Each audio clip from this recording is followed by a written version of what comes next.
നമുക്ക് ബാലിന്റെയും ഗോമതിയുടെയും ഇന്നത്തെ നല്ലൊരു വിശേഷം കേട്ടാലോ? അങ്ങനെ ഇന്നത്തെ വിശേഷത്തില് പെണ്ണ് വീട്ടിൽ സംസാരിക്കാൻ പോയിട്ട് ആരിനും ആനന്ദും അവരെല്ലാരും കൂടെ ഓഡിറ്റോറിയത്തിലേക്ക് വരുവാ. ഈ സമയത്ത് ബാലൻ ചെന്നിട്ട് ചോദിച്ചു, എടാ എന്തിയേ, പെണ്ണെന്തിയേ, പെണ്ണിനെ കണ്ടില്ലല്ലോ. പക്ഷെ അവരാ സമയത്തൊന്നും മിണ്ടിയില്ല. ഗോമതി എന്നിട്ട് മീനാക്ഷിയുടെ കൈ പിടിച്ചിട്ട് ചോദിച്ചു, അല്ല മോളെ, എന്തിയെ, പെണ്ണെന്തിയെ? നിങ്ങൾ പെണ്ണിനെ കൂട്ടിക്കൊണ്ട് വരാമെന്നും പറഞ്ഞല്ലേ ഇവിടുന്ന് ഇറങ്ങിപ്പോയത്, എന്നിട്ട് പെണ്ണിനെ കാണുന്നില്ലോ. അപ്പോഴേക്ക് ശ്രീദേവി പറഞ്ഞു, പെണ്ണ് വന്നില്ലമ്മേ. പെണ്ണ് വന്നില്ലേ? അതെന്താ, നിങ്ങൾ കാര്യങ്ങളൊന്നും പറഞ്ഞ് മനസ്സിലാക്കിയില്ലേ? ബാലൻ ചോദിച്ചു, എന്താടാ ആനന്ദ് ചെയ്ത്, നിങ്ങൾ പിന്നെ എന്തിനാ അങ്ങോട്ടേക്ക് പോയത്? ആ സമയം മീനാക്ഷി പറഞ്ഞു, ഈ വിവാഹം നടക്കില്ല അച്ഛാ. വിവാഹം നടക്കില്ലാന്നോ? അതെപ്പ ഇങ്ങനെ പറയണേ? ശ്രീദേവി പറഞ്ഞു, ഞങ്ങൾ കയ്യെ കാലെ പിടിച്ചു പറഞ്ഞു അവരോട് ഈ വിവാഹ ബന്ധത്തിൽ നിന്ന് പിന്മാറില്ലെന്ന്. പക്ഷെ അവരതൊന്നും അംഗീകരിച്ചില്ല. അവർക്ക് ഈ ബന്ധം വേണ്ടെന്നാ പറയണേ. ബാലന് ദേഷ്യമായി. ബാലൻ പറഞ്ഞു, ഈ അവസാന മുഹൂർത്തത്തിലാണോ അവരിതൊക്കെ പറയണേ? അവർക്ക് കുറച്ച് നേരത്തെ പറഞ്ഞാൽ എന്തായിരുന്നു കുഴപ്പം?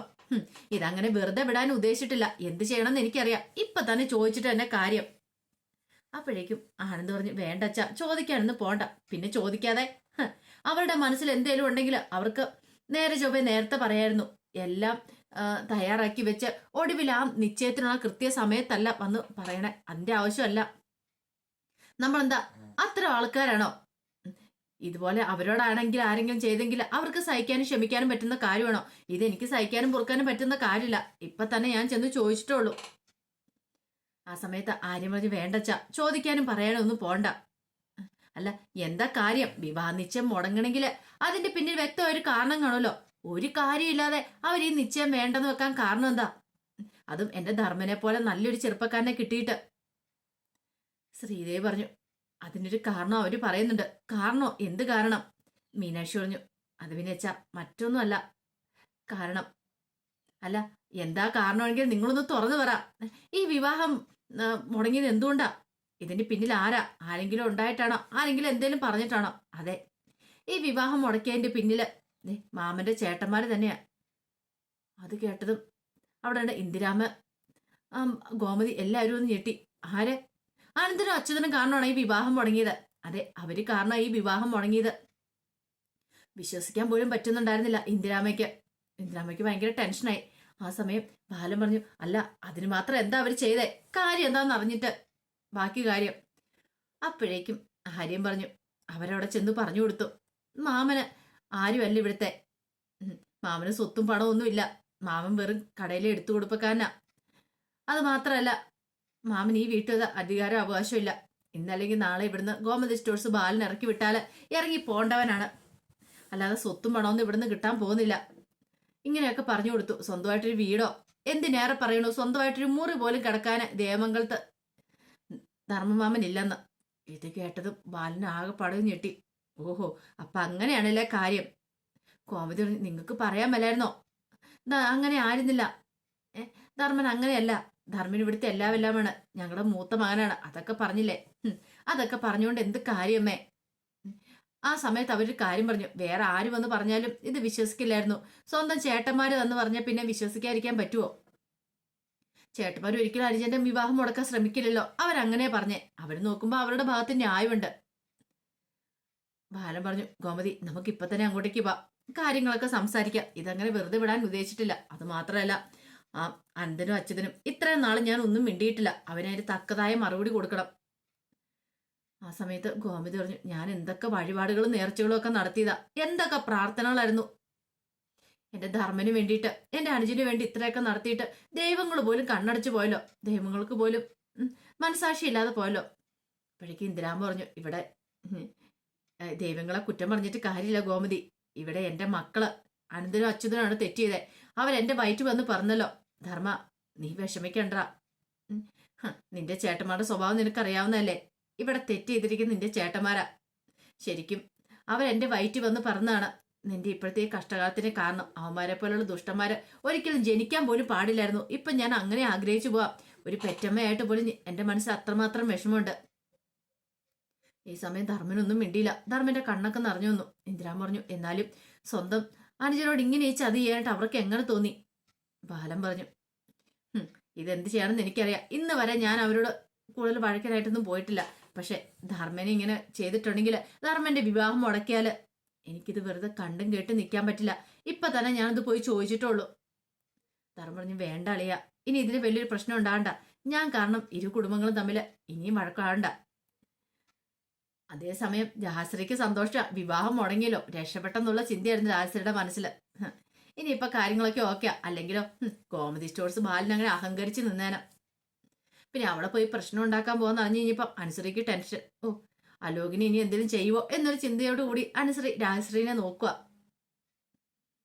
അപ്പോഴേക്കും ആര്യം വന്നിട്ട് പറഞ്ഞു, അതെ ഇനിയിപ്പോൾ ഈ സമയത്തൊരു പ്രശ്നമാക്കാൻ പോണ്ട, അല്ലെങ്കിലും ഇനിയിപ്പോൾ ഈ ബന്ധം നടക്കാൻ പോകുന്നില്ലോ, ഇനി അതിനെക്കുറിച്ച് ചിന്തിക്കുക പോലും വേണ്ട. എന്നാലും ബാലന് നല്ല ദേഷ്യവും സങ്കടവും ഉണ്ടായിരുന്നു. ഇത്ര നല്ല ഒരു ബന്ധം വന്നിട്ട് അതിങ്ങനെ മുടങ്ങിപ്പോയല്ലോ എന്നൊരു ചിന്ത. കുറച്ച് കഴിഞ്ഞപ്പോൾ ഇന്ദിരാമ്മയും അവരൊക്കെ അങ്ങോട്ട് വീട്ടിലേക്ക് പോവാണ്. നന്ദിനിക്ക് ഭയങ്കര ടെൻഷൻ ഉണ്ടായിരുന്നു. പക്ഷെ രാജശ്രീക്ക് നല്ല സന്തോഷം, വിവാഹം മുടങ്ങിയില്ല. ഇന്ദിരാമ്മ മുറ്റത്ത് തന്നെ നിന്നു. കുറച്ച് കഴിഞ്ഞപ്പം ഇന്ദിരാമ്മയുടെ അടുത്തേക്ക് നന്ദിതൻ രാജശ്രീയും കൂടെ വരുക. നന്ദിത വന്നിട്ട് പറഞ്ഞു, അതെ അനന്തേട്ടനും അച്യുതനും ഒക്കെ വന്നിട്ടുണ്ട്. അമ്മ ചെന്ന് ചോദിക്കുന്നില്ല അവരോട് കാര്യങ്ങൾ. ചോദിക്കണം, ഇത് ചോദിച്ചിട്ട് തന്നെ കാര്യം. രാജശ്രീ പറഞ്ഞു, ഇനി എന്തിനാ അമ്മേ, കല്യാണം മുടങ്ങാനുള്ള മുടങ്ങിയില്ലേ, ഇനിയിപ്പൊ അതിന്റെ പേരിൽ ചോദ്യം പറച്ചിലൊക്കെ വേണോ? വെറുതെ പ്രശ്നം ഉണ്ടാക്കേണ്ട കാര്യമുണ്ടോ? ചോദിച്ചില്ലെങ്കിലേ ഞാൻ ആരായി തീരും. ധർമ്മന്റെ അമ്മയെ ഞാൻ, ആനന്ദിന്റെ അച്ഛന് ഉള്ള പോലെ തന്നെ അവകാശം അവന് ഈ വീട്ടിലുണ്ട്. അവൻ എന്റെ മോനാകുമ്പോൾ അവന്റെ വിവാഹം മുടങ്ങിയാൽ പിന്നെ എനിക്കത് ചോദിക്കാതിരിക്കാൻ പറ്റില്ല. അതും പറഞ്ഞ് അകത്തേക്ക് കയറി ചെന്ന് ഇന്ദിരാമ്മ. ഈ സമയത്ത് നന്ദിത രാജശ്രീയോട് പറഞ്ഞു, ഇങ്ങനെ തന്നെ വേണം അമ്മ, നേരത്തെ ചോദിക്കേണ്ട കാര്യങ്ങൾ നേരത്തെ പറയുകയും ചോദിക്കുകയും ചെയ്യണമായിരുന്നു. അങ്ങനെയായിരുന്നെങ്കിൽ ഇത്തരം പ്രശ്നങ്ങളൊന്നും ഉണ്ടാകത്തില്ലായിരുന്നു. ഇന്ദിരാമ്മയെ കണ്ടതും ഒരുമാതിരി ആക്കിയുള്ള സംസാരം സംസാരിക്കും അച്യുതൻ. ഓ, ഭയങ്കര കെങ്കേമായിട്ടാന്ന് തോന്നുന്നത് വിവാഹ നിശ്ചയം നടത്തിയത്. ബാലൻ എല്ലാരും വെല്ലുവിളിച്ചിട്ടല്ലായിരുന്നോ? വലിയ പന്തലൊക്കെ ഇട്ട്. അപ്പോഴേക്കും അലോക് പറഞ്ഞു, കുറെ പായസം, 3-4 കൂട്ടം പായസമുള്ള സദ്യയായിരുന്നെന്നാ കേട്ടത്. ഇന്ദിരാമ്മയ്ക്ക് മനസ്സിലായി ഇവര് കളിയാക്കുന്നതെന്ന്. അനന്തം പറഞ്ഞു, അല്ല അമ്മ പോയിട്ട് വന്നല്ലേ, അമ്മയോട് തന്നെ ചോദിക്കാം, അമ്മ പറയട്ടെ എങ്ങനെ ഉണ്ടായിരുന്നു വിവാഹ നിശ്ചയ ചടങ്ങൊക്കെ. ഇന്ദിരാമ്മ പറഞ്ഞു, നീയൊന്നും കൂടുതൽ കളിയാക്കണ്ടടാ. എടാ നീയൊക്കെ മനുഷ്യന്മാർ തന്നെയാണോ? നിന്റെ സ്വന്തം അനുജനല്ലേ ധർമ്മൻ, എന്നിട്ട് നിനക്കൊക്കെ എങ്ങനെ തോന്നിയിടാ അവനോട് ഇങ്ങനെ ചതി ചെയ്യാൻ? ചതിയോ? ഞങ്ങൾ എന്ത് ചതി ചെയ്യുന്ന? ഞങ്ങൾ ഒരു ചതിയും ചെയ്തില്ലോ. വെറുതെ അനാവശ്യം പറയരുത്. നീയൊക്കെ ആ പെണ്ണിന്റെ വീട്ടിലേക്ക് പോയിട്ട് എന്താടാ പറഞ്ഞ് പിടിപ്പിച്ചു വെച്ചേ? ഓ അതാണ് കാര്യം. എടാ എന്താടാ, നിനക്കൊക്കെ ബാലിനോട് പുച്ഛമായിരിക്കും.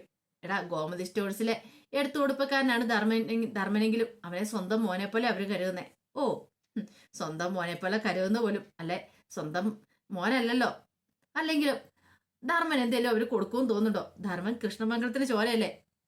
ഈ പറയുന്ന ബാലിന് ഇറങ്ങിപ്പോകാൻ പറഞ്ഞ ഇറങ്ങിപ്പോകാന്നുള്ളൂ. ഞങ്ങൾ ഇത്ര കാര്യം മാത്രമായി പറഞ്ഞുള്ളൂ. ധർമ്മന്റെ പേരിൽ അവർ സ്വത്തും കാര്യങ്ങളൊന്നും ഇല്ല. പിന്നെ അവരാ വീട്ടുകാരെ ഇറങ്ങിപ്പോകാൻ പറഞ്ഞ് ഇറങ്ങിപ്പോകേണ്ടതാ. അവർക്ക് അവരുടെ പെണ്ണിന്റെ ജീവിതമാണ് വലുത്, വേറൊന്നുമല്ല.